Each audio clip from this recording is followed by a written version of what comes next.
Hello, my name is Corbin, and today I'm going to be going over my Lab 4 Fluent project. So let's just get right into it. First, we can go to the geometry.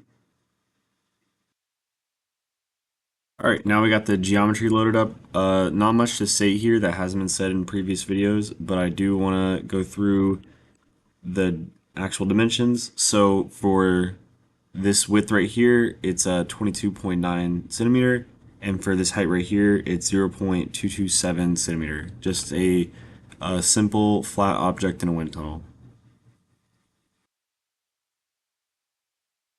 All right, next up we have the meshing software. So I'll go through what I did for the mesh. I did the all triangles method. I inflated it around the edges of this surface right here. So as you can see, you have the all triangles method, but as you scroll in, the inflation gives it that quadrilateral dominant shape. And then I also put a custom number. So on each, the top and the bottom, there's 400 cell zones. And then on the side, I believe it was 20. We can look. Yeah, 20. And that's really it for the mesh. That's the size, that's the element size right there. But as you can see, I refined it closer to the boundary conditions.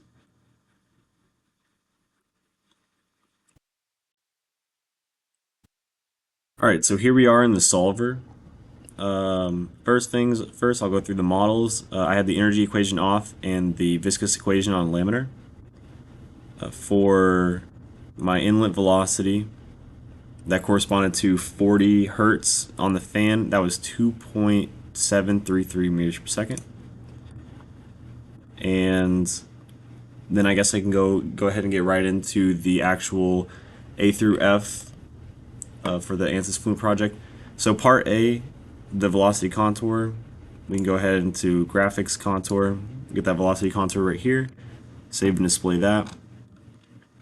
All right, and then right around this is what it's actually asking for.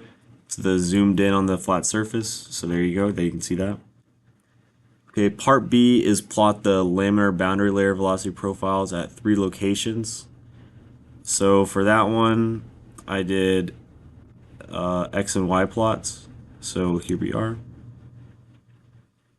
On the y-axis is the velocity magnitude, and then on the x-axis is the direction.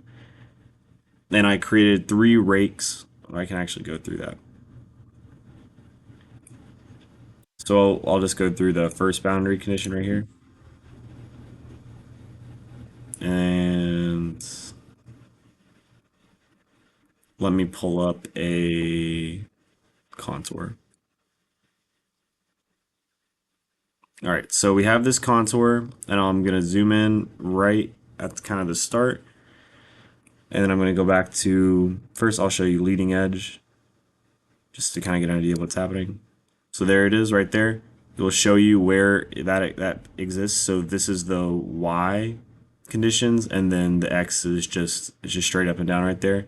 So the first boundary condition was 0.2 centimeters away from the leading edge. And if we do, yep, you can see that it is about 0.2 or exactly 0.2 centimeters away from the leading edge. If you go to the second boundary, and you got to zoom out because that's 8 centimeters. And then the last one is 16, so we would expect it to be maybe somewhere around here. And it is right there, 16 centimeters. And so that's how I got the necessary points to make this plot right here. As you can see, there was some turbulence right around the first part, and that is to be expected. But this is what the plot looks like. All right, part C is determine the boundary layer thickness at these 3 locations for both numerical simulations and experimental results. Okay, so part 3 did that in MATLAB. So let's go ahead and just run that. You can see that's the same plot that we had earlier, but for my boundary thickness, okay, here it is. So where your boundary actually exists is when you have 0.99 times the free stream velocity, like where that occurs. And so how I did it was I took all those points from that XY plot that you saw just a second ago, and I found all the indices in which that use case actually happens, and I found the very last, but in reality it's the first point in which that occurs, and that's where the boundary occurs at. Because of the turbulence, that's why I believe that this number is so low. But these numbers right here, the 0 point, a lot of zeros, 4 1, and the 0 point whatever 4 5, that lines up pretty closely with the theoretical results, which leads me to believe that this is a correct way of going about doing this. All right, and so that's part C. And then plot the variation of the wall shear stress along the flat plate. So now we can go back to ANSYS Fluent and open up the wall shear. So it's just the wall shear stress over the direction vector. So this is also to be expected. This kind of this kind of shape right here. So that is part D. And then plot the variation of local skin friction with respect to the local Reynolds number. That's part E. So let's go back to MATLAB for that. So first of all, this is me calculating the local Reynolds number, where L is a vector that is related to the skin friction coefficient, but only as far as like finding the position. So if we go into the skin friction coefficient, right here you can see that that since the entire geometry was centered around the x-axis, it goes negative half the length of the flat plate, and then if you go all the way to the other side, it goes to positive half the length of the full plate.